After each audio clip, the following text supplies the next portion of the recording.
The National Weather Service confirms an EF2 tornado touchdown in Morris County, Texas, more specifically just to the north of Lone Star. To the west of Ellison Creek Reservoir, this tornado touched down where it did damage to 3 homes and also snapped a bunch of trees on the west side of the lake.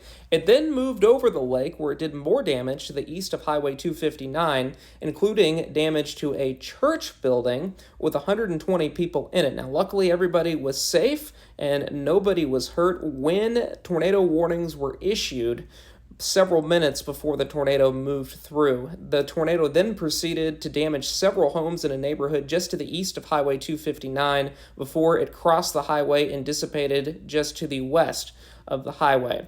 Stay safe, folks, and have a great day.